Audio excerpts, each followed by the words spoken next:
Hay 47 personas conectadas. Les consulto si ustedes saben si suelen ser más o en el aula, o creo que esta sería la primera clase virtual que tienen. Me parece que somos un poco más, pero algunos pidieron grabar la clase por el hecho de que no iban a llegar porque cursaban antes presencial. Ok. Yo la consulta, yo no tengo la versión que se puede grabar. ¿Alguno tiene? ¿La tiene y autorizamos?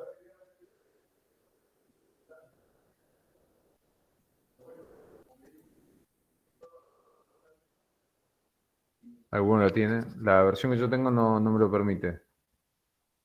O al menos...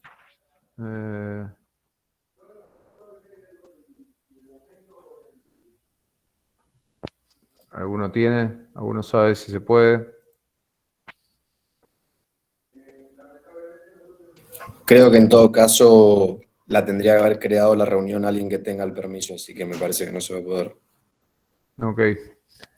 Bueno, en todo caso voy a hacer un resumen de la clase y la voy a grabar por Zoom, que ahí sí tengo la versión. Y voy a subir el contenido al campus. Voy a hacer un resumen de la clase y lo voy a subir. Bueno, Perfecto, buenísimo. antes que nada les quería pedir disculpas por en tema de entendimiento mío. Debería haber ido el jueves pasado a darles la clase y no fui. Así que lamento que hayan perdido el tiempo y que hayan estado esperando la clase sin que nadie les avise. Fue una confusión mía. Así que les pido disculpas por el momento. Mi nombre es Fermín Oria, soy ayudante, soy profesor hace varios años con Andrés. Suelo ver con él temas que tienen que ver con regulación y la parte fiscal. Son temas que durante una etapa de mi vida laburé bastante. La idea que tenemos en la clase de hoy es ver los problemas de información asimétrica. Ustedes, corríjanme, pero hasta ahora no han tenido muchas clases. Esta sería la quinta o la sexta, si no estoy equivocado. Pero en la mayoría de los casos todavía no han visto o no han levantado los supuestos del mercado de competencia perfecto. Me corrigen, salvo, entiendo, bienes públicos, ¿no? Precio. Exacto. Bueno, les pido por favor también que me avisen si no se me escucha bien, cosa de que tener que repetir o algo, y si tienen alguna duda sobre lo que estoy diciendo, me frenan y lo vamos conversando. Básicamente lo que es la primera parte de la materia se concentra en lo que son los libros de finanzas públicas, lo que es el contenido más teórico, y hasta el primer examen se ve y se hace un rastreo de todo lo que son los temas usualmente de manual. Por eso es que la bibliografía del día de hoy está en el libro de Stiglitz, está en el de Rosen, están en todos los manuales que vienen usando, que le ha dicho Andrés, y adicionalmente también van a ver un documento que existe, sobre todo para la parte de información asimétrica, que es un documento del BID, que habla bastante de los problemas de regulación y de información asimétrica de mercado de salud. Eso sería un poco la parte de la bibliografía de esta clase. Y adicionalmente van a ver que hay otro documento que es de Macho Stadler, son dos autores españoles, que tiene que ver más con los problemas de principal agente, que es algo que vamos a mencionar ahora, pero como les dije recién, eso es un poco más optativo que los otros dos documentos que sí forman parte de la bibliografía. Respecto al contenido y a la clase, la idea es un poco analizar. Acá están los links, se ve sí, está bien, perfecto. Ahí van a ver que el libro de Stiglitz, si bien ese no le dan caso a ese link que tiene abajo, esos de otra universidad, no van a poder ingresar, pero es el manual común, cualquier versión de Stiglitz lo tiene, los libros de Rosen también los tienen, y cualquiera de los manuales de finanzas públicas lo tiene al tema, así que lo pueden analizar desde ese lugar. Stiglitz es un poco, ahora vamos a ver, uno de los tres autores que más en profundidad le dio a este tema. De hecho, el Nobel de Economía que gana es por el estudio de los problemas de información asimétrica. Pero cualquier otra bibliografía no va a estar mal.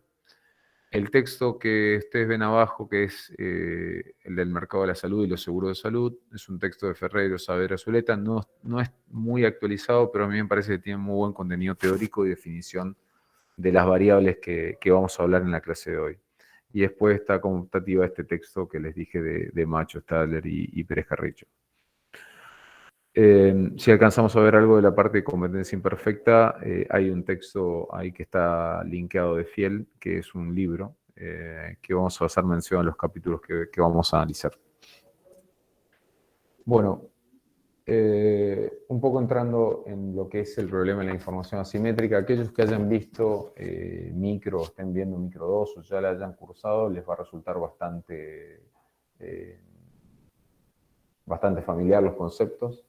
Muchos de los problemas de información asimétrica se analizan también en el mercado de seguros. De hecho, el texto que les colgué es del mercado de seguros de salud, donde un poco está este punto de contacto entre finanzas públicas y lo que es la regulación o el cálculo de las primas.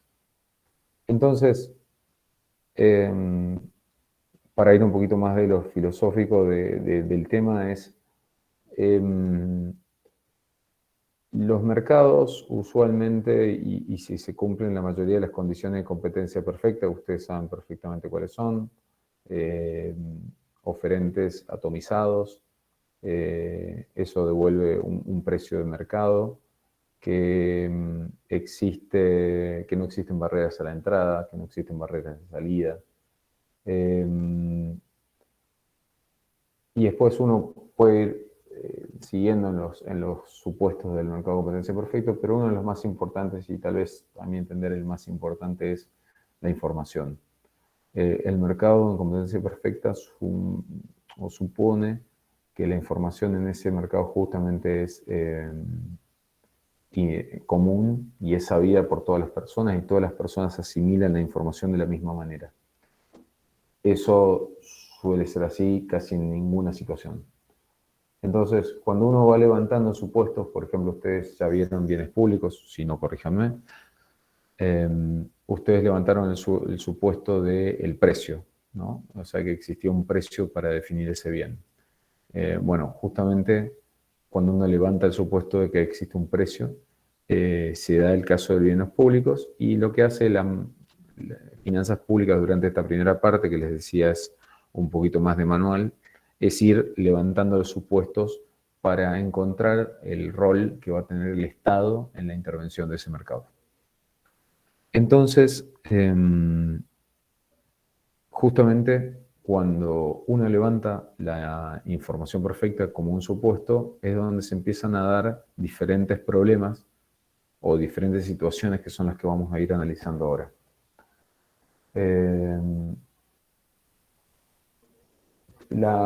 ¿Algunos se acuerdan de los teoremas del bienestar que decían? ¿Alguno los vio últimamente, los leyó para irse a dormir? ¿Nadie se acuerda de la caja de Edgecock? Chan. Sí, el primer teorema del bienestar decía algo así como que los agentes van a buscar su beneficio individual, y eso va a conducir al beneficio, ¿cómo se dice? General, grupal. Exactamente. La mano invisible. Sí, es un poquito más complejo, digamos. La mano invisible es lo más marketinero, claramente. El señor Adam Smith supo venderse. Pero como decía Ulises, la cuestión de los teoremas del bienestar lo que suponen es la existencia de dotaciones iniciales de bienes, que los agentes tienen también una estructura de preferencias que viene establecida, y que en ese intercambio de bienes o de preferencias, de acuerdo a las dotaciones iniciales, los participantes de ese mercado van a llegar a una solución eficiente. Eficiente también en el sentido de la caja de Edgeworth, de esa distribución de Walras, que hace que no haya otra distribución que sea más eficiente que ese punto. Esa eficiencia no quiere decir que sea justa. Eso también es importante. Ustedes recuerden que si han visto un gráfico de la caja de Edgeworth, sabrán que los puntos que unen los puntos de equilibrio de las preferencias no implican que la distribución de los bienes sea equitativa, sino que implica que no hay una ineficiencia en ese punto. Entonces, justamente a partir de ese punto es, si todo eso funciona y si el mercado puede realizar y los agentes que participan en el mercado pueden intercambiar bienes con información perfecta, la distribución de esos bienes en ese mercado va a resultar que el punto que se obtiene es eficiente.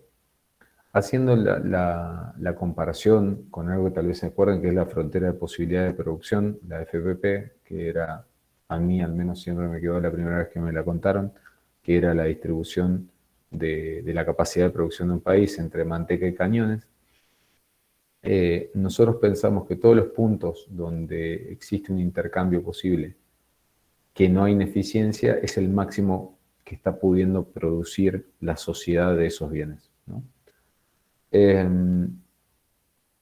Pero todos esos intercambios se producen siempre y cuando exista una distribución perfecta de la información. Y en esos lugares o en esos momentos, si la distribución es eficiente, el Estado no tiene un rol, pues justamente como lo que decían recién, la mano invisible es la que puede asignar esos bienes en la intersección, en el intercambio del mercado. Entonces, ¿qué pasa si eso falla? Y es ahí donde entramos con los problemas de la falla del mercado y es donde se le da un sustento conceptual al Estado para tratar de corregir esa falla. Entonces, todo lo que vamos a estar hablando viene a tratar de entender qué puede llegar a hacer el Estado para corregir los problemas de información asimétrica. ¿Se entiende eso? Digo, para que también entender el abordaje de dónde estamos analizándolo.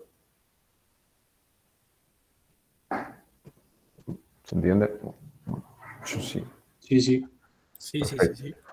Excelente. Bueno, el problema del principal y agente es una forma de abordar o de tratar de entender la distribución de la información en un contrato.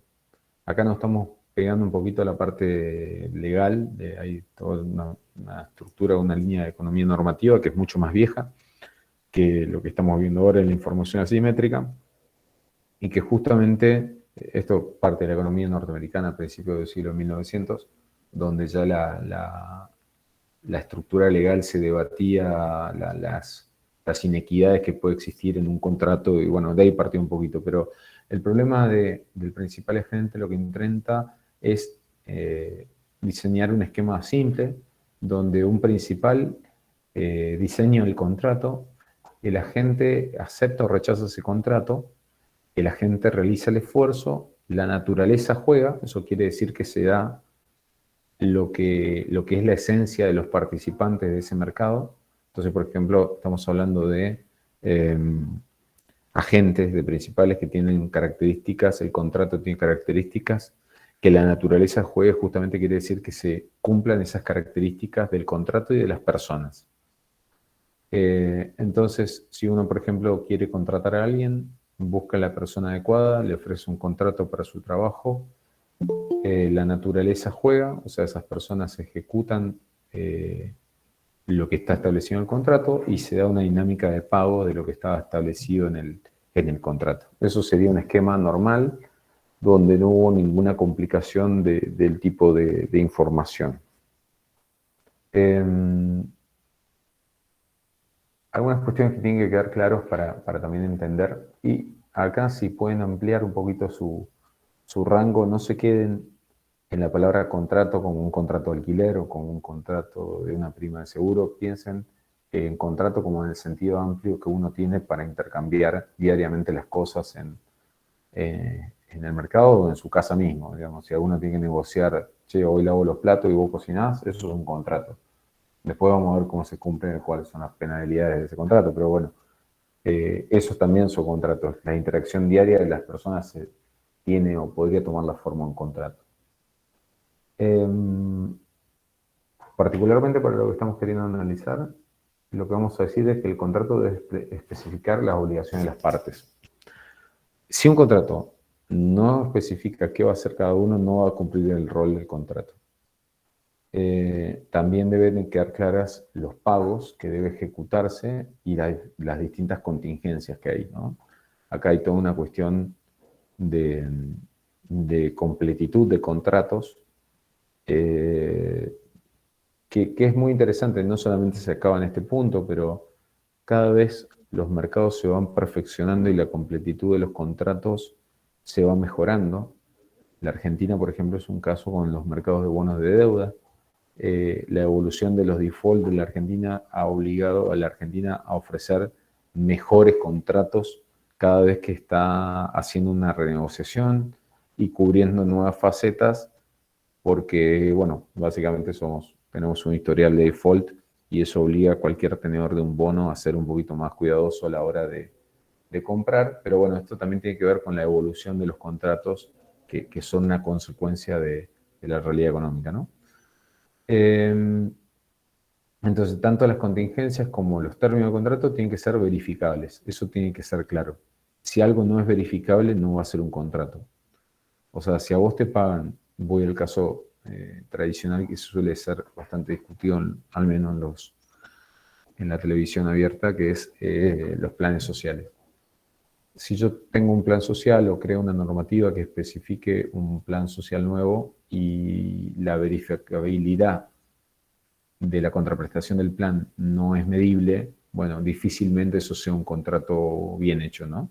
O sea, si no hay un mecanismo que permita relevar la realización de la contraprestación, bueno, siempre eso es bastante criticable y es una de las variables que más clara debe quedar a la hora de hacer un contrato. Y otra cosa que tiene que ser bastante claro es que los contratos, alguien tiene que ser responsable de cumplirlos, digamos, y si no los cumple, también alguien debe ser responsable de generar coerción sobre eso y que obligarte a que los cumplas. Si no hay un árbitro, es difícil que un contrato se pueda llevar adelante. Así que esas son las cuestiones básicas que tenemos que analizar en cualquier contrato. Son las cuestiones más simples, pero las cuestiones esenciales. Si eso no está, lamentablemente, o mejor dicho, no vamos a estar en presencia de un contrato. Bueno, y acá están dos palabras que ustedes ya seguro conocen, los que vieron micro, que son riesgo moral y selección adversa, que son los dos problemas más comunes a la hora de analizar los problemas de la información. En el caso del riesgo moral, acá les pido que si pueden prestar especial atención, miremos 2 segundos de estos casos y saquémonos las dudas. Pero en el caso del riesgo moral, el principal diseño del contrato, el agente define si lo rechaza o lo acepta. El agente realiza un esfuerzo que no es verificable. La naturaleza juega, o sea que cada persona realiza lo que está establecido y el tipo de persona que es, y el resultado, y se dan los resultados y pagos. Permítame un segundo avanzar sobre el segundo caso y después discutimos y vamos sobre ejemplo de cada uno, ¿no? En el caso de selección adversa, la lógica y la distribución de los tiempos son un poco diferentes. ¿Por qué? La selección adversa, a diferencia, va a decir que primero la naturaleza va a elegir un tipo de agente, el principal va a diseñar el contrato, el agente que ya fue seleccionado por la naturaleza observa o rechaza el contrato, el agente realiza el esfuerzo, la naturaleza juega y los resultados y pagos suceden, ¿no? Fíjense que el momento en que la naturaleza ejecuta o cumple su rol o lo que estamos predeterminados a hacer, se sucede en momentos diferentes. ¿Alguno conoce o alguno tiene algún ejemplo que nos pueda compartir?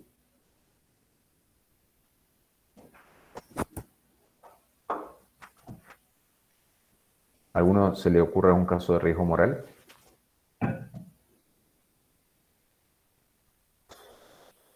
¿Seguros de automóviles, por ejemplo, alguno se le ocurre?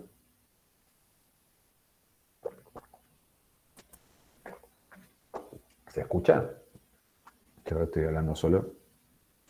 Sí, se escucha, pero a mí no se me ocurre nada. Bueno, los otros 55, ¿a alguno se le ocurre algo? Yo me acuerdo haberlo visto en Micro 2, pero no me acuerdo si el ejemplo del Market of Lemons era para esto. Para riesgo moral no, pero si querés podés empezar por selección adversa y lo vamos analizando. Pero, ¿cuento qué era? Dale, por favor. Bueno, básicamente es un mercado de autos usados.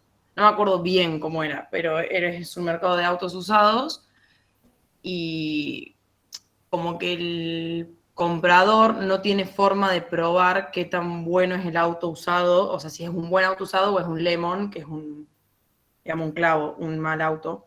Uh-huh. Entonces, como que el vendedor de autos usados lo podía vender a un precio muy alto y el comprador no iba a estar dispuesto a pagar tan alto precio, entonces tanto los autos buenos como los lemons terminan bajando el precio y como que expulsás a los buenos autos del mercado porque los vendedores no van a estar dispuestos a vender los buenos autos a ese precio bajo. No sé si se entendió lo que quise decir.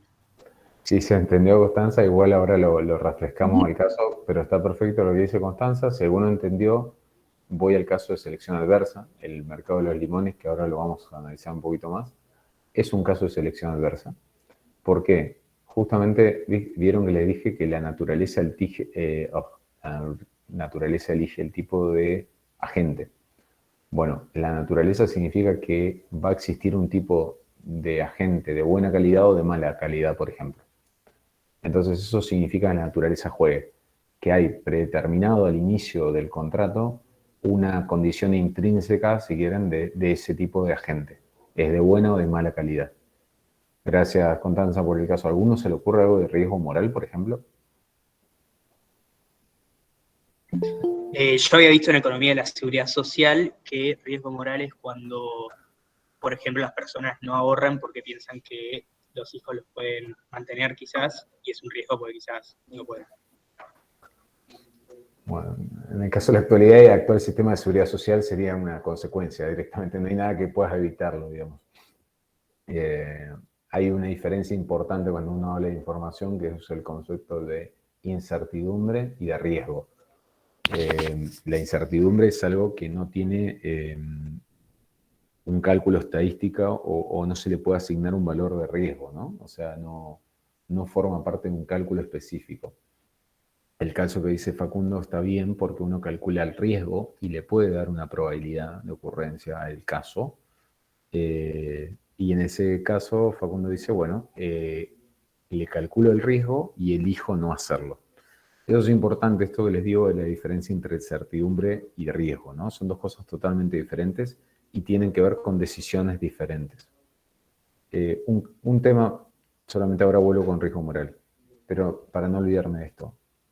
Ojo que una cosa es la incertidumbre, que la incertidumbre se asemeja a esto. A ver, escúchenme bien. A una información perfectamente distribuida. Una desinformación perfectamente distribuida. Eso significa que nadie tiene más información sobre el tema. Y otra cosa es el concepto asociado a riesgo, donde vos decís, che, la gente sabe la probabilidad de ocurrencia y la distribuye, o en algunos casos puede desconocerla y el otro la puede saber. Pero que alguien sepa algo y el otro no lo sepa, ahí estamos hablando de una asimetría. Ahora, si no hay forma que nadie sepa lo que yo estoy tratando de analizar, eso no es una distribución asimétrica de la información, sino es algo desconocido, es una incertidumbre. Cierro paréntesis sobre esto y vuelvo. Gracias, Facundo. ¿A alguien más se le ocurre algo más de riesgo moral? Él dijo en el caso de que yo veo el riesgo digo, la verdad prefiero no ahorrar y que me mantengan mis hijos, si no entendí mal el ejemplo, Facundo. ¿A alguien más se le ocurre otro?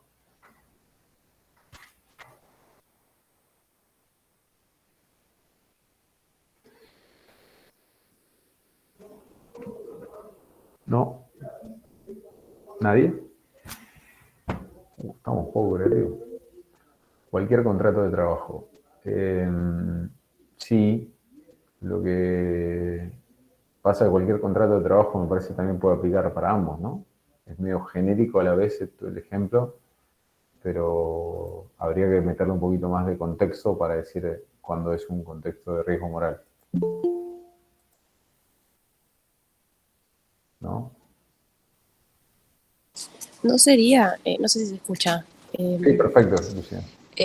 cuando querés contratar a alguien y vos, o sea, diseñás el contrato y el puesto de trabajo para alguien con determinadas aptitudes, pero bueno, a la hora de entrevistar y ver a quién contratar, no sabes verdaderamente qué aptitudes tiene o no, y bueno, tal vez las aptitudes de la persona vienen dadas desde antes. Perfecto, Lucía. A ver, no aplica el caso de riesgo moral, pero me sirve el ejemplo que diste como para reforzar la idea de selección adversa, porque vos estás diciendo algo que es previo, que la persona trae la condición desde antes.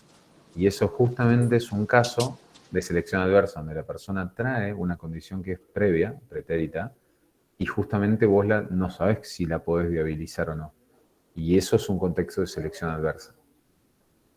Pero gracias por el ejemplo, porque me sirve sobre todo para también plantear ese caso. Yo no sé cuándo voy a contratar a alguien, y ahora vamos a ver el caso de Spence, que es un cambio del modelo de Stiglitz de los limones, pero lo vamos a analizar a eso. Entonces, hay alguien que se juegue con un riesgo moral, no lo quiero decir yo, porque aparte tengo poca creatividad y siempre digo el mismo. Yo creo que, si mal no recuerdo, había un caso que creo que es el de Stiglitz, que tiene que ver con la tasa de los préstamos, ¿es? O algo por el estilo, en el cual hay un punto óptimo que no es la tasa más alta que puedes dar, previo a caer en un caso de riesgo moral, porque si no empezarías a tomar eh, los peores casos o los peores agentes en términos de retribución, los más riesgosos. Exactamente. Iba algo por ahí, no lo tengo tan claro, pero creo que iba por ahí lo que plantea Stiglitz. No, me gusta Enzo. Si me permitís, tal vez es un poquito más complejo el caso del mercado financiero. Si me permitís, doy uno, está bien tu caso, doy otro un poquito más sencillo para que se entienda el concepto y después lo retomamos. Bueno, el que suelo decir yo todos los años cada vez que lo digo es el caso de un seguro contra todo riesgo. Entonces, por ejemplo, la empresa aseguradora me ofrece un contrato, yo lo acepto, lo rechazo, y luego yo voy a definir el esfuerzo de tratar de que la empresa, de que mi auto no se lesione o no le pase nada. Pero, por ejemplo, entonces yo puedo hacer, o la empresa no va a saber si yo voy a estacionar mi auto en una cochera que yo tenga que pagar otro costo o dejarlo en la calle. Entonces, ahí, por ejemplo, o también puede pasar yo contrato un seguro de salud, que es un caso que vamos a profundizar ahora, y la empresa de la obra social o la prepaga no sabe si yo soy una persona que me cuido en todas las comidas o realmente estoy, o que soy un deportista que como natural o que me voy y me como una Coca-Cola con huevo, con papa frita, con huevo frito todos los días.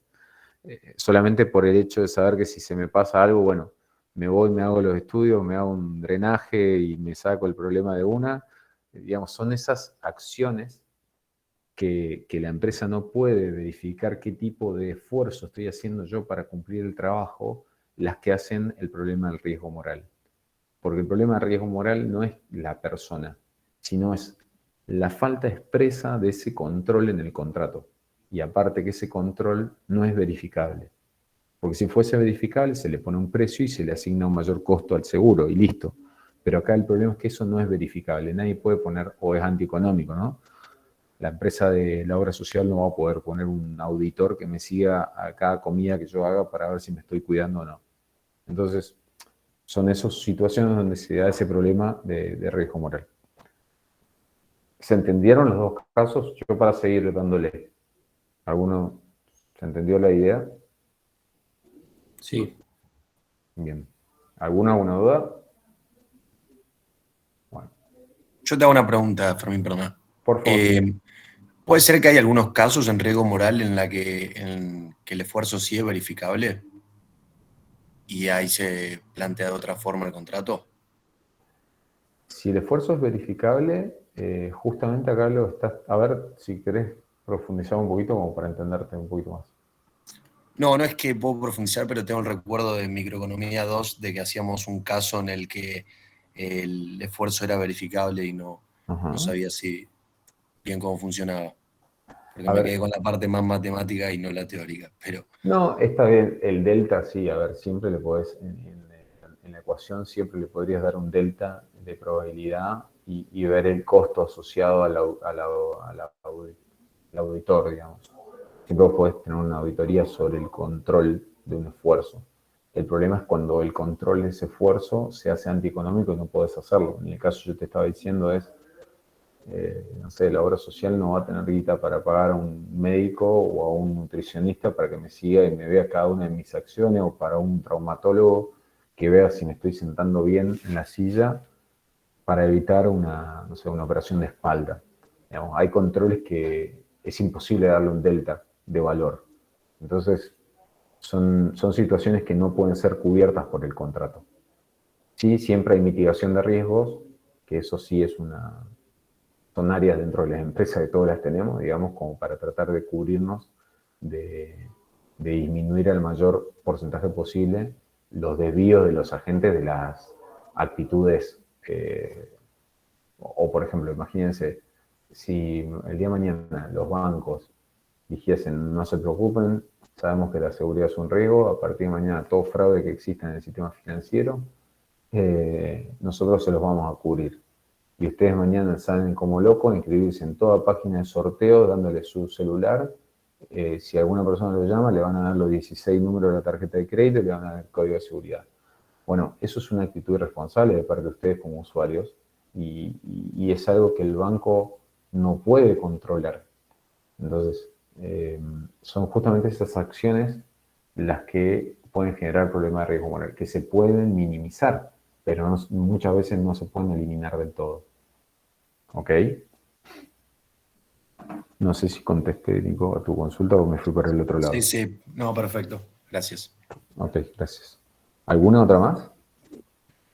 Profe, una consulta. Entonces el riesgo moral será, o sea, se ve del lado de la gente siempre. Exacto. El principal siempre va a diseñar el contrato y va a ser una de las partes. Ustedes pueden verlo como la empresa, pueden ver ustedes como contratando a alguien, pueden hacerlo lo que quieran. Lo que sí es, en el riesgo moral, la situación de la acción o el esfuerzo que le va a poner al contrato, perdón, voy sobre mis pasos. Lo que va a hacer que un problema sea de riesgo moral es el esfuerzo y la verificabilidad de la acción que tiene el contrato. Si quieren hacer un texto, digamos, lo que estoy diciendo, y en el caso de selección adversa, lo que va a hacer el cumplimiento del contrato por parte de la gente va a ser el tipo de agente que estamos tratando. No va a ser el esfuerzo, sino va a ser el tipo. ¿Ok? Nika, no sé si te contesté. Sí, gracias. Bueno. ¿Alguna otra más? ¿Sigo? Bueno, sigo. Si tienen una duda, lo seguimos hablando. Este modelo es el que comentaba más temprano, ¿quién lo estaba hablando? Constanza, creo que era. El modelo de los limones, en Estados Unidos se le dice los limones, los lemons, a los autos usados, al mercado de los autos usados. Es mucho más simple y sencillo en la Argentina comprar un auto usado, es más, la patente hasta se la pones vos. Entonces, el modelo de Akerlof lo que intentó, no creó nada desde cero Akerlof, sino que trajo el modelo de Larry Grisham de la mala moneda y la buena moneda, pero lo que plantean es que en un mercado existen dos tipos de autos, los de buena calidad y los de mala calidad. en una proporción determinada, ¿no? En un mercado competitivo, y acá estamos una diferencia bien clara, en un mercado competitivo el precio de un auto bueno es igual a la utilidad esperada del auto bueno. O sea, cada uno recibe un precio que considera justo. Un precio de mala calidad recibe una utilidad esperada del auto de mala calidad. Cuando se mezclan, solamente el vendedor, y esto en el mejor de los casos, digamos, solamente el vendedor conoce la verdadera calidad de los autos. Entonces, si nosotros hacemos una ecuación donde decimos que la utilidad o el conjunto del mercado va a tener una distribución de probabilidad que, si la probabilidad que sea P es de un caso, 1 menos P va a ser la otra parte del mercado, ¿no? Entonces, ante la falta de diferenciación de esos bienes, en la suma vos vas a tener un promedio de la utilidad esperada de ambos bienes. Entonces, el resultado es que el comprador de un usado, el comprador de un auto de buena calidad ofrece un auto de buena calidad. Pero al ofrecerse en un mercado donde no se pueden diferenciar, siempre se va a dar un precio promedio que va a estar por debajo del precio de la utilidad esperada de la persona que quiere vender un auto de buena calidad. Entonces, cuando esto sigue sucediendo vez tras vez, cuando vos sabés que el tipo de mercado al que estás acudiendo solamente a autos de mala calidad, van a desaparecer los autos de buena calidad de ese mercado. Y por lo tanto se va a quedar con un vacío de mercado. Y el problema ahí es que justamente desaparece el mercado. No es que hay una solución y bueno, resulta que me voy a otro mercado y lo voy a resolver. Siempre se va a dar esta situación donde la asimetría de la información genera que haya o exista un tipo de bien que no encuentra un mercado para satisfacerse y por lo tanto no lo va a poder revender. Entonces, justamente este tema de tener un precio de buena calidad que esté por encima y un precio de mala calidad y la imposibilidad de encontrar un precio que sea justo para todos hace que se igualen. El problema es que en la sucesión de actos del mercado, este auto que estaba por encima, que estaba esperando un precio de buena calidad, se va a retirar y solamente va a quedar un precio de mala calidad. Entonces, ese es el verdadero problema que el Estado debe intentar regular o deben existir soluciones privadas que tratan de mitigar. Siempre vos vas a tratar de, o vos vas a poder mitigar cuando sea un bien al que querés dedicarle o que tenga un tipo preferente, como los mercados de salud. Digamos, no podés entrar a regular todos los bienes, digamos, mañana no te podés dedicar a regular, no sé, algo totalmente trascendental. O sea, el Estado tiene límites, no va a tener capacidad de regular todos. Pero el mercado como sí puede buscar soluciones que sean propias, sin la necesidad de interferencia o sin la necesidad de ayuda del Estado. Entonces, está ahí escrito, pero ¿qué se les ocurre que puede ofrecer un auto de buena calidad versus uno de mala calidad? Y cómo eso, si tiene algún ejemplo un poquito más marketinero o actualizado de mercado que respalde esta idea.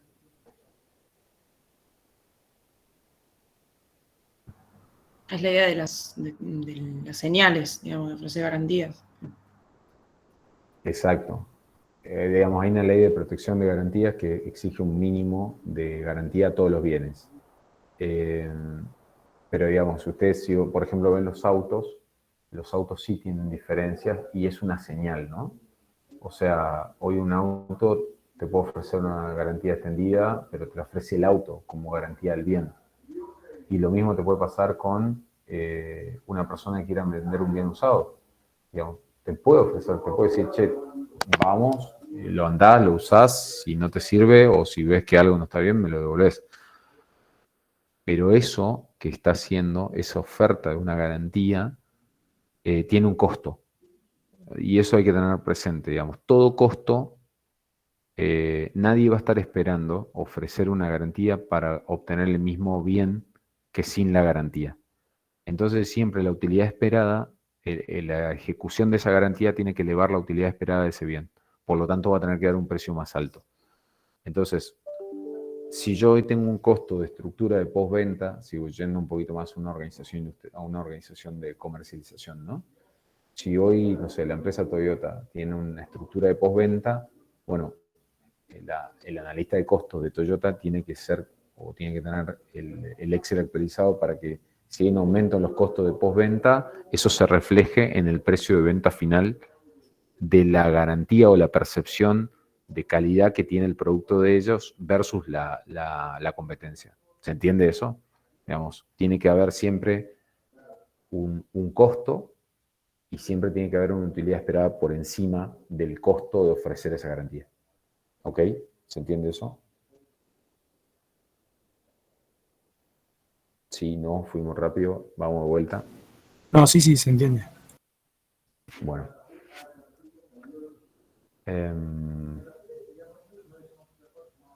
Acá un poco vuelvo sobre, perdón, no me acuerdo quién me había planteado el caso del mercado financiero, pero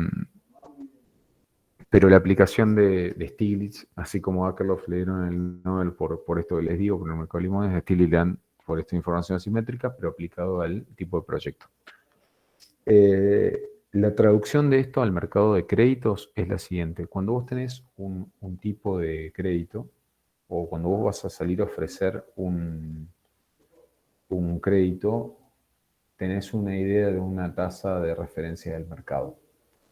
A medida que el precio de ese activo o de ese préstamo va siendo más elevado, se va poniendo en duda la real percepción del riesgo que tiene el tomador. Entonces, si vos me decís, bueno, la tasa libre de riesgo de la Argentina es 18%, bueno, está perfecto, digamos, ¿no? Sé que si tengo un proyecto en dólares y voy a aceptar una financiación en dólares, voy a tener que reconocer ese costo. Ahora, si vengo y digo, che, yo no te presto, no me convence tu proyecto, bueno, está bien, sobrecargame la tasa para que refleje el riesgo real y yo te digo, bueno, la verdad es que no creo en tu proyecto, te pido un 40%. Yo como banco sé que la rentabilidad de un proyecto difícilmente sea del 40% o mejor dicho, pueda ser rentable a una tasa de costo de financiamiento del 40%. Entonces, algo que sea, no sé, un chanta, un estafador, como estos que tenemos varios últimamente, uno, y desde la entidad financiera, percibe el precio como una actitud de riesgo moral, como habían dicho anteriormente. Entonces hay también un precio tope que marca la diferenciación entre proyectos. Y esto no quiere decir que todas las tasas deban ser bajas. Hay proyectos que tienen un riesgo más elevado y uno lo puede cuantificar. Con esto lo que digo es que a mayor nivel de precio también se da un mayor nivel de riesgo y también la posibilidad de que el esfuerzo de repago se diluya. Porque si bien yo puedo embargar los bienes de la persona, el proyecto como tal ya empieza a tener otro riesgo. ¿Se entiende eso?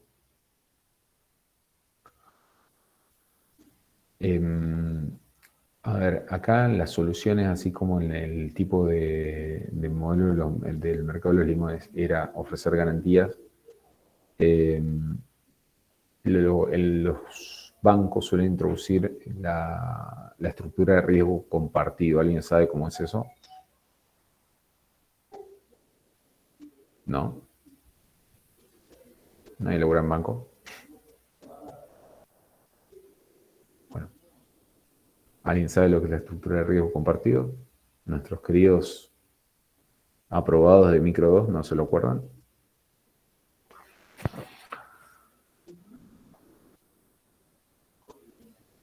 Bueno, usualmente la pregunta sería, ¿ustedes cuando van a financiar un proyecto de inversión o si alguna vez alguno tomó un crédito para su casa, qué monto les prestaron? ¿Le prestaron el 100% del proyecto? Chan, chan. ¿Me están siguiendo? Los dormí. Vengo hablando un tono muy monótono, tal vez. ¿Se entiende la pregunta? Sí, no se presta el 100%. Necesitas una base sí o sí para financiar el proyecto. Exactamente. Nunca ninguna entidad financiera debiera prestar el 100% porque todo si quieren, el esfuerzo del sostenimiento de ese proyecto se está volcando sobre quien financia, que sería la entidad bancaria. Entonces, usualmente lo que se suele plantear es un aforo, ¿no? Yo te presto hasta el 70%, hasta el 60%, de manera que vos afectes una parte de tu capital y que seas también un garante del desempeño o el éxito de ese proyecto. Eso es lo que se suele plantear como estructuras de riesgo compartido. ¿Se entiende el ejemplo? Chancha. Sí, sí, sí. Bueno, buenísimo. Bueno, esto un poquito... estas son algunas soluciones a los problemas de riesgo moral. Hay ejemplos, por ejemplo, es tradicional en comercio, sobre todo donde hay estructuras de sueldo variable y fijo, donde justamente el esfuerzo de la estructura comercial suele recaer en sueldos que están a un nivel similar para todos los contratados, y luego una estructura de compensaciones variables que justamente lo que trata de hacer es exponer ese esfuerzo de manera monetaria, ¿no? O sea, volcar una parte del sueldo al desempeño comercial que tenga esa persona. Entonces, de esa manera, uno lo que siempre trata de hacer en los problemas de información asimétrica es que los agentes expulsen información, brinden señales sobre el tipo de agente que son. Esto era lo que les decía, el riesgo compartido. Bueno, está también el caso de los seguros. Claramente todo lo que sea seguro siempre va a tener esta idea porque el riesgo es intrínseco a lo que estamos hablando. Entonces, no sé, por ejemplo, el año pasado se dio un hecho bastante particular con la cantidad de incendios que hubo en estructuras forestales y lo que pasó, sobre todo en incendios en la provincia de Corrientes, es donde las empresas de seguro en ninguno de los casos cubrían el 100% de la explotación, y eso también tiene que ver con la estructura de diseño de los contratos. Si yo no tengo cortafuegos o si yo no genero la infraestructura para evitar un posible incendio, difícilmente lo pueda combatir. Bueno, lo que se dio en ese momento fue que la situación no implicaba un esfuerzo de los agentes por evitar el fuego, sino que se dio una situación climatológica. En esos escenarios el Estado suele participar en la mayoría de los casos donde tiene que ver el agro o la actividad agropecuaria con emergencias agropecuarias, donde justamente tratan de asistir a ese porcentaje que no cubre el seguro como una especie de asistencia estatal, ¿no? Porque no hay una acción individual que los agentes hayan podido hacer para evitar el riesgo. Y a su vez también porque la responsabilidad de la seguridad es una responsabilidad del Estado muchas veces. Tengo una consulta, Fermín. Sí, por favor. El riesgo compartido, entonces, es solución para ambas cosas, para el riesgo moral y para selección adversa. El riesgo moral es una solución más el riesgo compartido es más una solución para el riesgo moral, no tanto para selección adversa. Bien, o sea, el tema del crédito del modelo de Stiglitz, que sí es de selección adversa, no se resuelve con riesgo compartido. A ver, como la respuesta sería, está bien lo que decís, no se resuelve. El problema es que en ningún caso suele ser 100% puro. O sea, difícilmente vas a saber un contrato que sea mitigación de riesgo moral en un contrato de seguros. Vos tenés cláusulas que ayudan más a evitar un tipo de riesgo y otras a otro. Entonces, yo, por ejemplo, si mañana me voy a hacer o a contratar una obra social, lo más seguro es que en las preguntas iniciales me digan, che, ¿tenés algún tipo de enfermedad previa?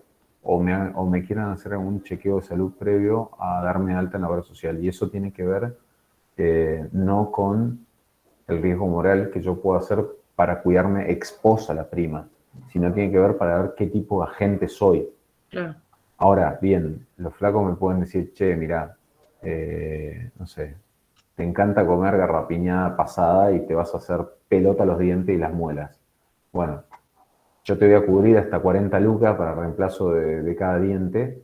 Si después vos sos un inconsciente y tenés una adicción a la garrapiñada dura, es tu problema, digamos. Pero ahí voy a tratar de mitigar el riesgo moral, de decir, de que vos también seas parte de compartir ese riesgo. ¿Me entendés? O sea, a priori yo puedo armar una cláusula y un contrato, trate de ver si yo soy una persona que antes traje un problema. Ahora después lo que puedo hacer es, hacia adelante, te voy a tratar de inducir a que tengas un comportamiento alineado con mi beneficio. Bien, perfecto, gracias. No, por favor. Y para terminar esto de riesgo moral, este es el mercado de... 3 personas ganaron el Nobel por el problema de información asimétrica. Era Stiglitz por el mercado financiero, Akerlof por el mercado de los limones y Spence por el mercado laboral. La lógica es la misma. Lo que estamos tratando de entender es, en el mercado laboral, cómo se da o cómo se resuelve un problema de información asimétrica, que algo hablábamos recién. Si yo tengo que contratar algo, ¿cómo hago que ese esfuerzo se alinee con el costo? O sea, que el precio que voy a pagar, que es el salario, se alinee con el costo marginal que la persona está realizando por ejecutar su laburo. El esfuerzo, esa E, justamente que está con estrellita, lo que intenta plantear es el esfuerzo de ese trabajo. Entonces, el modelo de Spence plantea una solución que lo que dice es, las personas pueden, o uno puede tratar de solucionar los problemas de esfuerzo o de información asimétrica en el mercado laboral, relevando información pretérita de las personas. No solamente con un salario de eficiencia, como puede ser el premio o el bono, sino también viendo qué calidad de personas contratás. Y el modelo de Spence planteaba el escenario de la educación, donde ve y dice que la mayor productividad la tienen personas que están más educadas.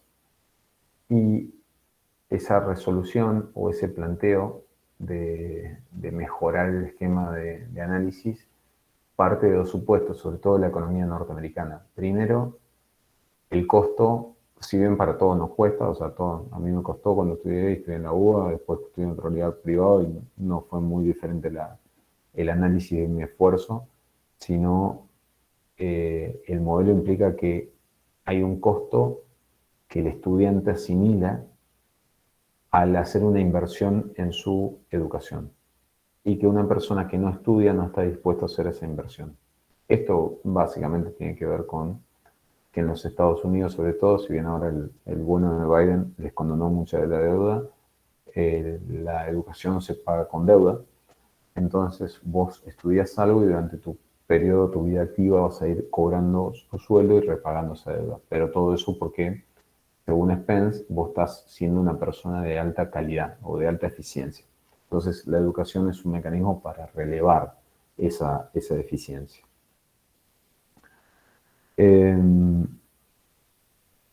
Y por otro lado, tiene que ver con esto, ¿no?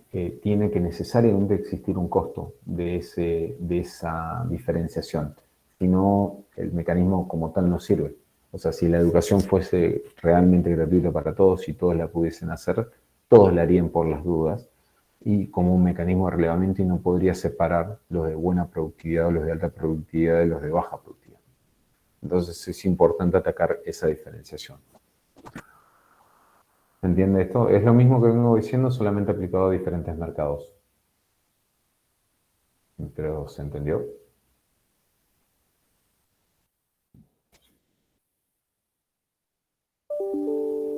Sí, por mi parte, sí.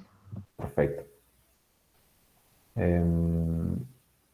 Bueno, acá.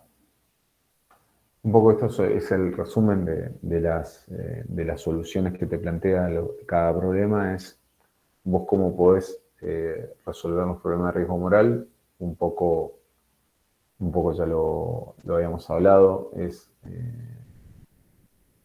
todo mecanismo que implique analizar el esfuerzo. La selección adversa siempre va a estar con...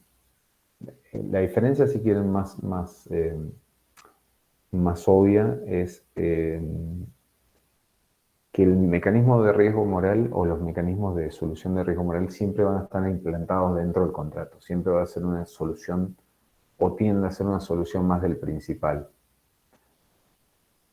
En cambio, los problemas de selección adversa y las soluciones a los problemas de selección adversa va a estar siempre un poquito más volcado a los agentes, a que sean ellos quienes puedan emitir información relevante para el contrato.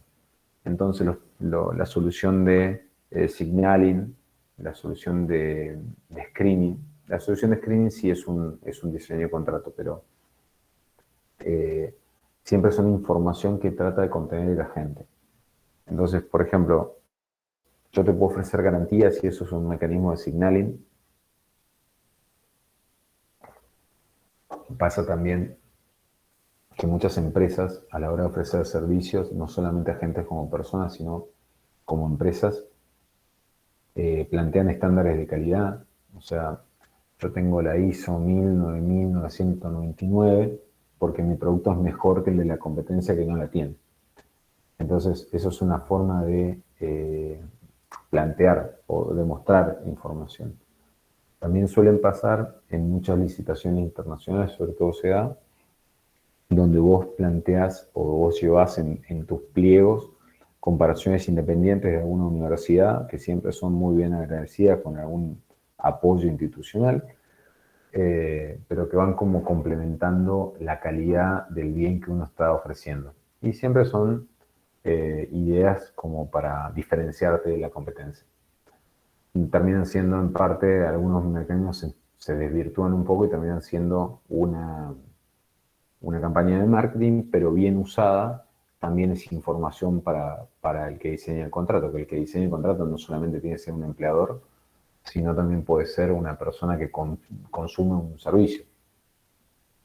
Consume un auto, consume una televisión o consume cualquier bien. Así que bueno, estas son como las soluciones un poco a los problemas. Así que, ¿se entendió hasta ahora? Me quiero meter un poquito más en el mercado de salud ahora. ¿Sí? Sí, todo claro. Perfecto. ¿Cuáles son las diferencias tal vez con el mercado de la salud? La salud es un mercado típicamente preferente, o sea, donde el Estado cumple dos roles. Es el regulador, porque es el regulador de la Superintendencia de Servicios de Salud, o sea, regula a todas las obras sociales, al menos en nuestro país, y se da una particularidad, también es el oferente, o sea, porque están los hospitales públicos y está también ese rol de oferta del servicio. Entonces esa situación dual es algo que tiene que coexistir el Estado y que tiene que tratar de estar en los dos lugares. La realidad es que el mercado como tanto tiene una asimetría por todos lados. O sea, no solamente está la empresa y el usuario de la prepaga, sino hay otra asimetría muy, muy, muy grande en la relación paciente-médico. Cuando uno va al paciente, y en mi caso no soy de los que googleo, pero vos creés, confiás, digamos, claro, estudiaste 12 años, te bancaste todo esto, yo no tengo ni idea, no me voy a fiar de Google para saber qué tengo, así que confío en vos. Y no sé lo que les suele pasar a ustedes, pero uno llega al médico y no te ve ni 2 minutos y medio y te devuelve con una lista de exámenes que vos tenés que hacer que vuelve una semana. Y es increíble la cantidad de estudios que salís de esa relación, ¿no? Entonces, hay también una cuestión bastante común en el mercado de la salud, que es la demanda inducida, ¿no? Donde la oferta misma puede inducir a la demanda. Esta falta de necesidad de algunos estudios médicos puede generar una sobreutilización de la oferta, de la estructura, y por lo tanto un aumento significativo de la estructura de costos del servicio total, ¿no? Y esto es ajeno a nosotros como usuarios. Entonces, las empresas usualmente, sobre todo las empresas de medicina prepaga, suelen tener una auditoría médica que justamente tratan de ser críticos o tratar de ajustar todas las cuestiones de demanda que nos genera el médico como tal. O sea, cosas que nosotros tal vez no necesitemos y el médico las genera igual. También hay la realidad es que hay una cuestión de ética, un poquito un discurso bastante enfrentado entre las prepagas y los médicos, pero si el médico no tiene un buen diagnóstico o no tiene herramientas para hacer un diagnóstico eficiente, puede cometer un error y después él es el riesgo en un caso de mala praxis de la mala implementación de su profesión, ¿no? Entonces, el mercado de salud es muy complejo por donde se lo mire, pero acá ya tenemos dos, ahora seguimos. Hay cuestiones de economía de escala, eso están presentes, y ahora si alcanzamos vamos a hablar un poquito de regulación de monopolios, pero está claro que la economía y la eficiencia se presenta, por lo tanto no es algo que uno pueda atomizar. Es difícil para las prepagas y es difícil para el Estado enfrentarse a proveedores pequeños. Los proveedores pequeños suelen ser los profesionales, no suelen ser las estructuras de atención como puede ser un sanatorio o una clínica. Esas son estructuras que tienen economías de escala y suelen ser agentes que van a ir en detrimento de la eficiencia, porque al tener una estructura cuasi o poco competitiva, acuérdense que todo lo que estamos hablando acá es el objetivo del regulador, que lleguemos al mayor nivel de eficiencia. Luego vamos a plantear la justicia y cómo hacemos, qué mecanismo de compensación vamos a hacer para que eso sea más justo, pero siempre tenemos que tratar de que sea lo más eficiente posible. Entonces, cuando vos te enfrentas a estructuras de precio poco competitivas, ahora lo vamos a ver, pero acuérdense que los monopolios justamente lo que hacen es apropiarse un excedente del consumidor. Entonces, las economías de escala distorsionan la atomización de la oferta y justamente tratan de apropiarse un excedente mayor. Eso es otra característica común.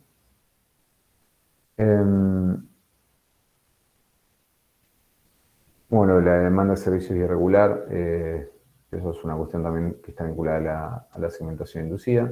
Hay acá una cuestión interesante que tiene que ver con el mercado segmentado, o sea, lo de selección adversa.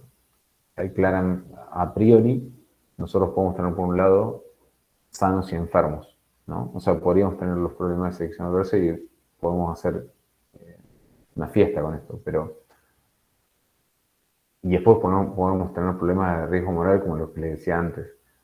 Pero el mercado siempre va a estar segmentado en sanos y enfermos o en mayor propensión a utilización de los servicios médicos y menor propensión.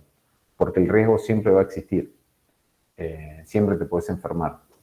Y acá no me acuerdo quién lo había dicho, creo que era Enzo o no me acuerdo bien, pero acá hay una cuestión etaria muy importante. Si ustedes se fijan, hay también una cuestión de elasticidad de demanda. No sé si ustedes sí deben ser, yo ya pasé esa época. Ustedes ven que las medicinas prepagas a ustedes les ofrecen un plan excesivamente más barato que al resto de los usuarios. ¿Por qué es eso? O sea, ¿dónde está el secreto? ¿Ustedes usan menos o dónde está el problema? O mejor dicho, no dónde está el problema. ¿Dónde está la lógica de la medicina prepaga sobre ofrecerle un plan más barato a ustedes, jóvenes? De que el riesgo que asumen es mucho menor. ¿El riesgo que asumen es menor?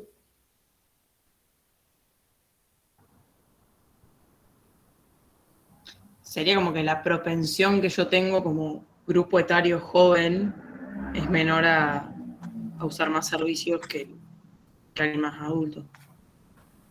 Es verdad lo que dice Constanza, la propensión, ahora voy a profundizar sobre eso. Pero digo, si te choca un auto y tenés 45 años, ¿es diferente el tratamiento del costo que si alguien te choca y tenés 25 años? Creo que no.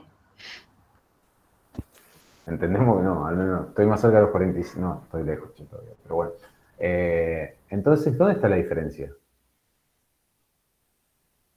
Estamos hablando del mercado argentino, ¿no? El mercado de medicina prepaga. ¿Dónde está la diferencia? ¿Por qué se da esa lógica?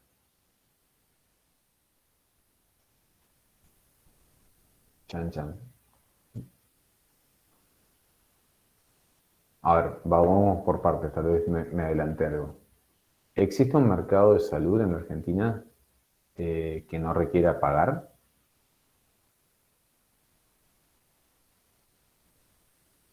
Voy a partir del inicio. Está la salud pública, ¿no? La salud pública es un mercado que no requiere pago para su utilización. Luego lo que hay es, si vos sos empleado en relación de dependencia, hay un plan médico obligatorio que obliga a todas las empresas de medicina prepaga a ofrecer un servicio que todos los empleadores o todos los empleados debemos aportar una parte. Ahora vamos a profundizar a dónde va ese dinero, pero todos sabemos que la contratación de una prepaga no es una obligación,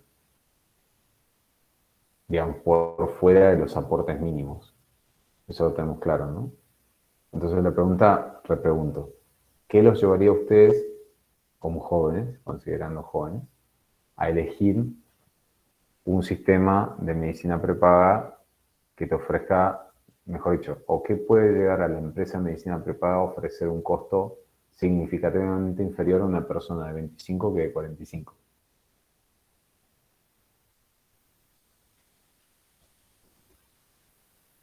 Chan. Muy de parcial la pregunta, ¿no? ¿O la compliqué mucho? ¿O no me están escuchando? Ese puede ser también. ¿Podría repetir la pregunta, por favor? Bien de parcial. ¿Qué puede llevar a una empresa de medicina prepaga a ofrecer una política de precios diferencial a personas jóvenes versus personas adultas? Que no sea la estructura de costo asociado a la utilización del servicio. Y que el de 25 tiene menos plata, capaz. Puede ser que el de 25 no se ocupe tanto de su salud, entonces prefiere usar servicios públicos que acá se sabe, dentro de todo no están a la altura de los servicios privados. Puede ser también que, no sé, tal vez tengas a los 45 familia y a los 25 no. Todo puede ser. Lo que sí, pocas veces me dio tan bien esto como un estudio de campo. Lo que hay a los 25, que eso no lo digo yo, ¿no? Lo dice el estudio de mercados, es una percepción de Iron Man, digamos. La gente joven en general se percibe o se siente que puede llegar a necesitar menos el servicio de salud que una persona adulta. Por lo tanto, la elasticidad de demanda que tiene sobre ese bien es mucho más alta. Entonces, la realidad es que los costos pueden llegar a no ser tan diferentes entre una persona de 25 y 35 años, sobre todo considerando que, no es mi caso, pero algunos de 35 están mucho mejor físicamente que varios de 25, y así también uno de 70 a veces está mucho mejor que uno de 25, sino es la percepción de la persona de cómo siente él el riesgo, o qué probabilidades le da a la necesidad de contratar un servicio de medicina. Entonces, ahí hay una cuestión de mercado. En la Argentina, esa percepción de riesgo obliga, o mejor dicho, esto es el sustento, no quiero ponerme como el defensor de la situación, pero obliga a que todas las personas que están en relación laboral aporten al sistema de salud o contraten un plan médico obligatorio, que es el plan mínimo obligatorio que toda medicina prepaga debe ofrecer con lo que definen los médicos como servicios básicos. Y eso vos no elegís si lo contratas o no, sino que te lo sacan de los aportes de la seguridad social. Otra parte de ese aporte va a un subsidio cruzado. Y acá voy a esta diferencia etaria que hay. Es verdad, y para que ustedes no se sientan tan sobredimensionados, hay dos momentos de la vida que uno necesita mucho el sistema de salud. Cuando nace y cuando está en su etapa final, que sea el momento que sea. Esos son los dos momentos donde vos más servicios de salud utilizás. En el medio están las personas jóvenes. Pero hoy en nuestra estructura de oferta de servicios de salud, nosotros sabemos que las personas mayores son un segmento que hoy si una empresa los quisiera ofrecer un servicio, estaría ofreciendo un segmento de la población de alto riesgo, ¿no? Un segmento de alto riesgo porque es muy propensa y las probabilidades de que necesiten servicios de salud son mucho más altas que las personas jóvenes. Entonces, si yo tuviese que ofrecer una estructura de precios a esas personas, les tendría que estar cobrando un sistema de un costo mucho más elevado que las personas jóvenes. Entonces lo que existe es un mecanismo de subsidios cruzados y a su vez un mecanismo de oferta garantizada. Son dos cosas que se dan al mismo tiempo. El mecanismo de oferta garantizada, si bien ahora hay excepciones, pero implica que a esa población que es de alto riesgo, ninguna empresa privada le querría ofrecer el servicio. Entonces, el Estado, como regulador del servicio de salud, lo que hace es realizar una empresa testigo, que es la que realiza la oferta de esos servicios garantizada. ¿Saben cómo se llama esa empresa, no? PAMI. Exactamente. Esa empresa es PAMI, que cubre o le da asistencia de salud a todas las personas que tienen un riesgo tal que ninguna empresa en sus cálculos de costos podría afrontar o debería cobrar una estructura de costos tan elevada que en una competencia de mercado los dejaría fuera de esa asistencia. Y por el otro lado, lo que hace PAMI es, che, yo tengo una estructura de costos muy elevada. En la mayoría de los casos hoy después de su sistema fiscal, pero lo financia con impuestos. Pero digamos, en la lógica del sistema de salud, lo que hace es que las personas, cuando son activas, una parte de sus aportes va para la obra social de la persona y otra parte va a sostener el fondeo de PAMI. Entonces hay una estructura de subsidios cruzados. Entonces, de esta manera, el Estado actúa de dos maneras diferentes. Tres maneras. Dos. Una, realiza la oferta garantizada del servicio de salud. Y la otra, obliga compulsivamente a las personas que aún no se perciban como necesarias de esa cobertura de salud a realizar aportes a el sistema de salud para justamente compensar y que esa persona no se quede sin, la persona joven, ¿no? Que esa persona, si necesita atenderse en un sistema de salud, tenga un plan médico obligatorio o eventualmente el hospital público, pero también que realice un aporte para solventar a otra parte de la población que necesariamente lo va a necesitar. De esa manera, el Estado ejecuta una política activa para tratar de regular un problema de información asimétrica en el mercado de salud. ¿Se entendió esto?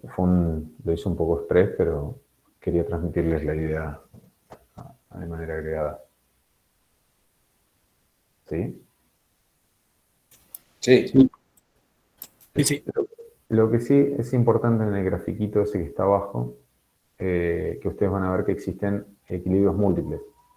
Equilibrios múltiples justamente porque la prima, que es la percepción de riesgo que tenga la persona, siempre va a tener un costo medio por póliza que va a ser creciente. Eso significa que a mayor nivel de riesgo, el precio va a ser más alto.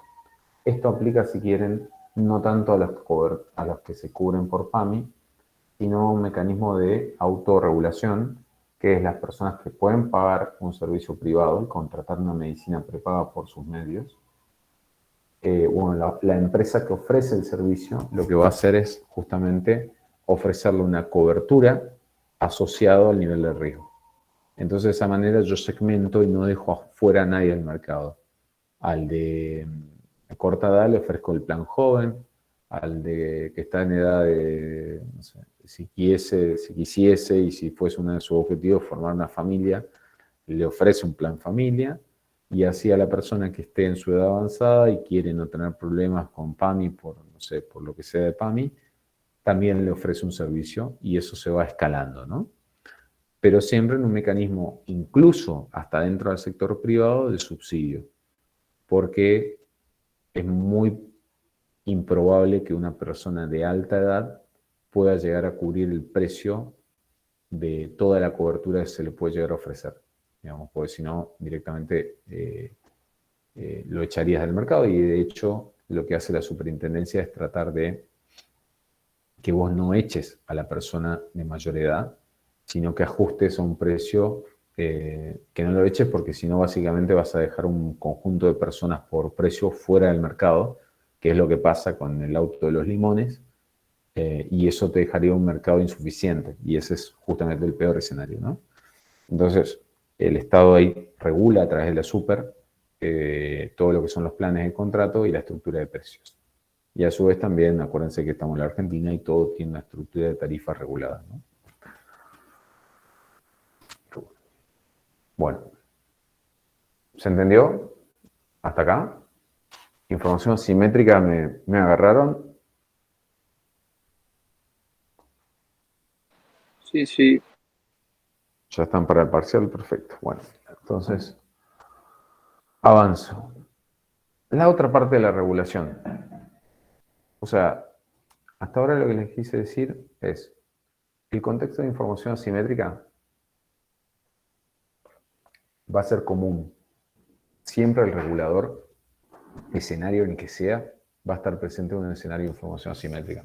Nunca el regulador como tal va a poder conducir al mercado, o mejor dicho, sí, al mercado, a una situación de competencia perfecta porque la información asimétrica es común para todos, para los agentes y también para el Estado como regulador. Eso hace que las soluciones a diferentes problemas deban contemplar la información asimétrica como un mecanismo de regulación. Si yo mañana, por ejemplo, quiero ofrecer o quiero redistribuir en el mercado de la energía móvil, de la telefonía móvil, yo no voy a decir, che, el punto de equilibrio de ese mercado es, no sé, $12.50. Porque no voy a tener información, no voy a tener ni la curva de demanda, ni la estructura de costo de la empresa. Voy a tener unas aproximaciones, pero nunca voy a tener el precio fidedigno de ese mercado. Por lo tanto, ahora lo vamos a ver, pero es difícil que el Estado te lleve a una estructura de first best, o sea, el punto de equilibrio del mercado competencia perfecta. Siempre van a haber estructuras que mitigan el riesgo de una imperfección mayor. El status quo te va a permitir en una regulación, si Dios quiere, mejorar la situación inicial, pero nunca te va a llevar a eliminar toda la distorsión. Y entonces, como para levantar el otro supuesto, en la línea de supuesto que tiene el mercado de competencia perfecta, está la competencia imperfecta, ¿no? Vos decís, che, los agentes están atomizados, tienen información perfecta, hay libre movilidad, entrada y salida de capitales, todo lo que sabemos. Ahora, si no hay información imperfecta, está perfecto. Ya lo vimos recién. Ahora, ¿qué pasa si no hay atomización? Bueno, y ahí la inequidad, o si se quiere, la ineficiencia es más de cajón. Esto lo vieron desde economía, del secundario hasta ahora, ¿no? Entonces vos vas a tener el punto donde está el equilibrio del mercado, si se acuerdan, era donde el excedente del consumidor era el mayor posible y el excedente del productor era el mayor punto posible. Cualquier punto a la derecha de ese era imposible o generaba un desequilibrio mayor. Y cualquier punto a la izquierda lo que generaba era que el punto no sea socialmente óptimo. Y justamente si yo soy el regulador y soy el Estado, lo que estoy intentando es que la función de bienestar de la sociedad esté en su curva máxima. Entonces siempre voy a tratar que al menos en todos los mercados esté en el punto más cercano al equilibrio de mercado, porque es el punto donde los excedentes del productor están en su excedente del consumidor está en el máximo y el excedente del productor también. Entonces, si yo quisiera armar una curva infinita de la economía y mi objetivo como regulador es llevar a todos, a la sociedad a su máximo, siempre voy a tener que tener una curva infinita de puntos que todos sean los equilibrios del mercado. Eso es Disney. No estamos ni cerca de eso, pero digamos, eso sería como la optimización de la función de bienestar social. ¿Ok? ¿Se entendió eso que dije o fue muy filosófico? Se entendió. Gracias. Entonces, avanzo un toque.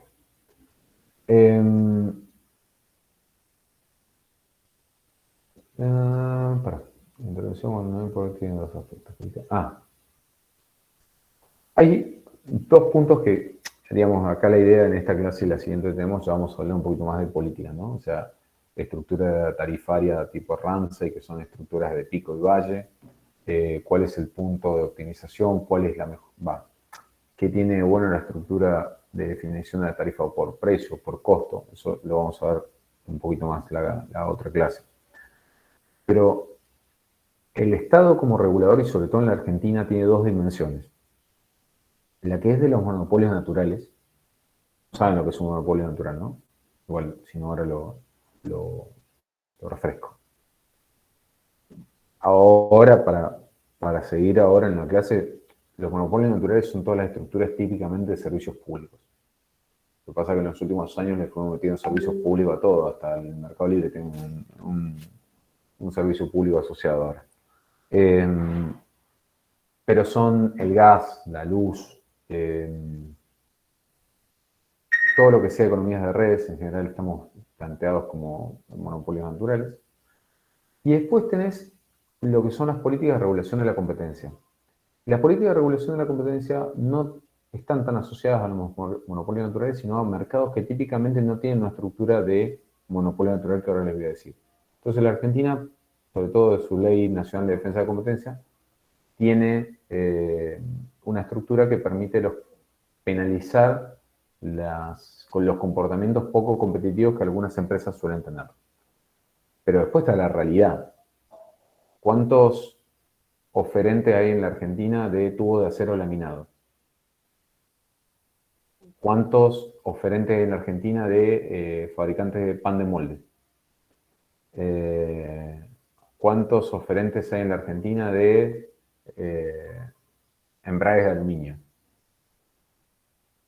Y eso es una realidad económica. Entonces, si yo te digo tubo de acero laminado, es uno. De fábrica de pan de molde hay una que tiene el 80% del mercado. De estructuras de embrague de aluminio hay 4. Y hay 3 que tienen capacidad productiva y hay uno que tiene capacidad productiva a gran escala. Bueno, eso tiene que ver también con la realidad económica que tiene el país. Entonces, la situación poco competitiva que puede llegar a un monopolio natural no tiene que ver tanto con la cantidad de oferentes y tampoco eso aplica a las políticas de competencia. Pero eso lo vamos a hablar un poquito más en detalle la próxima clase. Esto ustedes ya lo saben. Solamente para refrescarles, ¿no? En economías naturales son estructuras que tienen estructura de costos decrecientes, economías de escala, pero para que exista un monopolio natural, eso se va a suceder solamente si estamos en una empresa monoproducto. Para empresas multiproductos se va a necesitar otra condición, ahora la vemos. Las barreras técnicas las saben bien desde economía, digamos, la propiedad de una patente, digamos, no sé, Rizobacter tiene la patente del gen del grano híbrido que no necesita agua. Y eso es una estructura de control de patentes, digamos. Vos lo podés obligar a Rizobacter no me acuerdo si era Rizobacter o Syngenta. Bueno, cuestiones, los tipos tienen una patente sobre un producto que crearon. Y eso es una propiedad intelectual.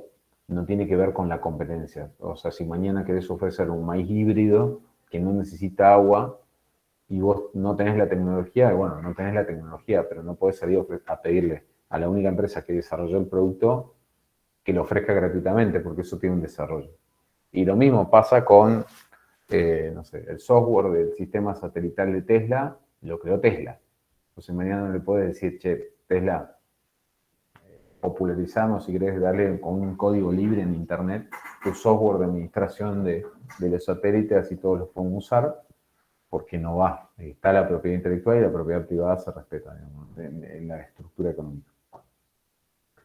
Entonces, déjenme, voy a terminar -7, -20 la clase. Si alguno tiene otra consulta, la vemos, pero empecé un poco temprano y le vengo dando y hablando bastante. Así que, si les parece, aguántenme 5 minutos más. Y si los que quieren vemos preguntas, pero déjenme hablar unos temitas más.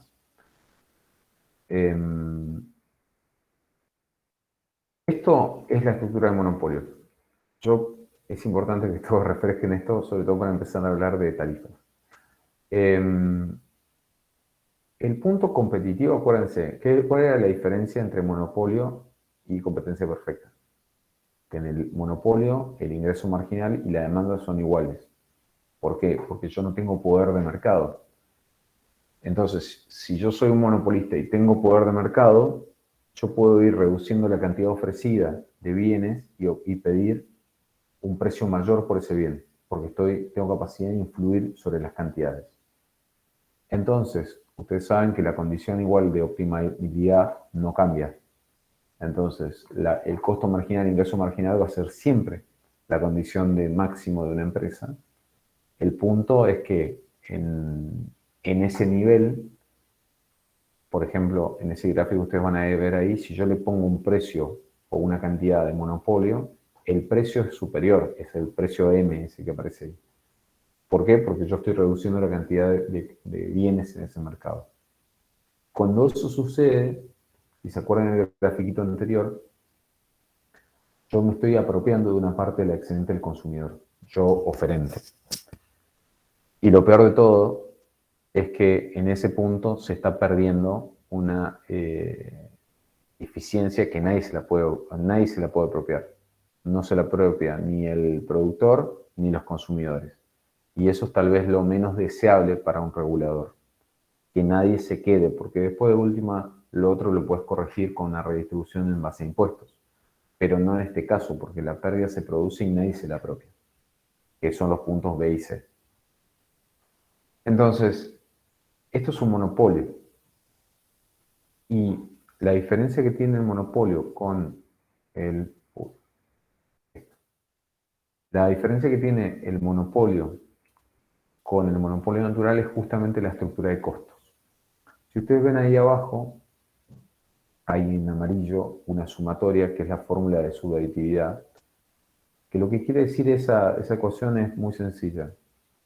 Si yo tengo 3 empresas que producen Q1, Q2, Q3, que son 3 bienes diferentes, para que exista subaditividad de costos, la producción de Q1, Q2 y Q3 por una sola empresa debería ser inferior en costos a que los produzcan por separado. ¿Se entiende? Si produzco, voy a ir a un ridículo, ¿no? Si produzco frutillas, naranjas y manzanas, las produzco en 3 empresas diferentes y las produzco a todas en una sola empresa, los costos de producción son inferiores. Entonces va a existir un monopolio natural siempre y cuando se dé esa condición de subaditividad de costos en los bienes que estamos analizando. ¿Sí?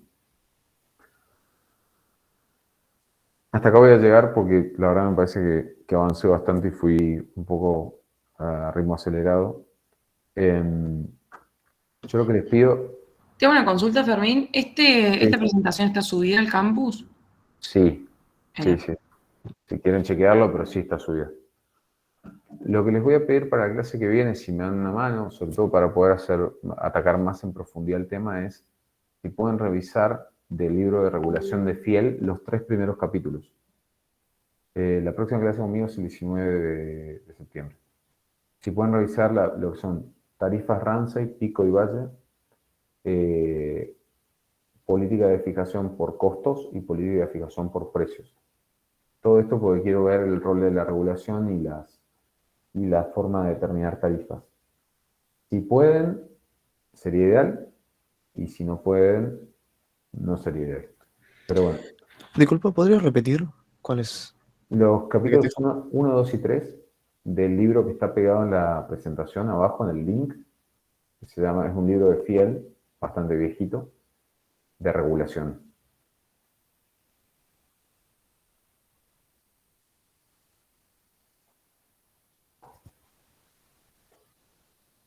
¿Sí? Sí, gracias. Vale, Bueno, perfecto. antes de tirar bomba de humo y que todo, ¿alguno tiene alguna duda de lo que vimos ahora? Recomendación, antes si hay dudas, sí, ahora micrófono. Péguense una miradita al libro de Stiglitz, revisen si es el Stiglitz o de Rosen que estén usando, lean la parte de esta información simétrica, miren la presentación Y fíjense si no tienen alguna duda, es cortito, por eso se lo estoy diciendo, no va a ser un esfuerzo tan alto. Y si pueden leer el texto del BID, está bastante piola y tiene las definiciones de cada cosa que vimos hoy grisadas. Así que el esfuerzo se reduce considerablemente.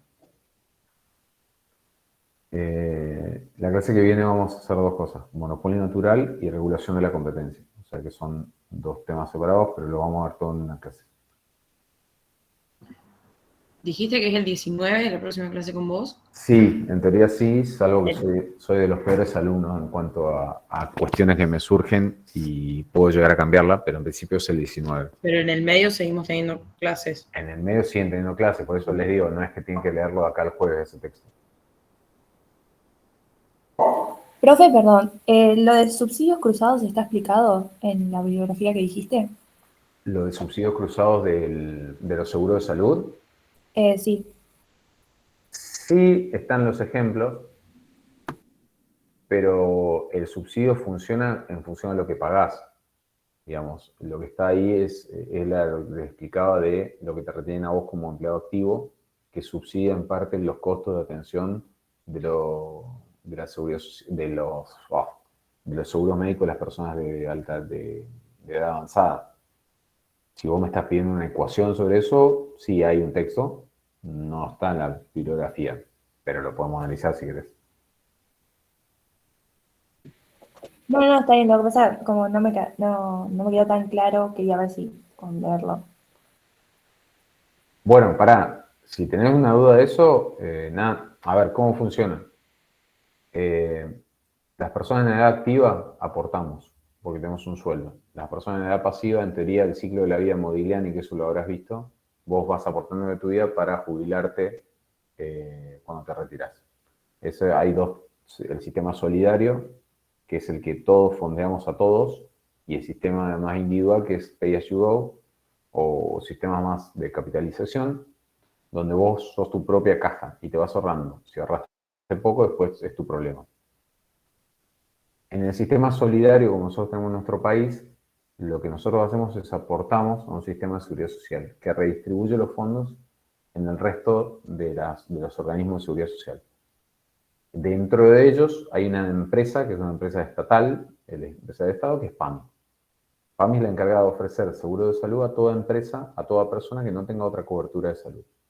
La estructura de subsidios cruzados viene dada por justamente esto. Yo, en mi edad avanzada, pago una contraprestación que no voy a utilizar de PAMI a otras personas que sí lo van a utilizar o que sí la están utilizando. Los trabajadores activos subsidiamos la utilización del servicio de salud de los pasivos. Es ahí donde está la presencia de subsidios cruzados. ¿Entendió? Fui un poquito más claro que lo que hablé. Sí, gracias. Bueno. Los 3 primeros capítulos, dijiste, Fermín, del libro de Infiel. 3 primeros capítulos. Ok, genial. Gracias. No, por favor. ¿Alguna más?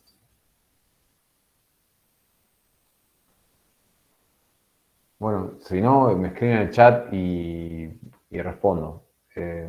Soy de los que demoran en responder, pero respondo. Si pueden arrobarme, mejor, así me sale la notificación de la escritura.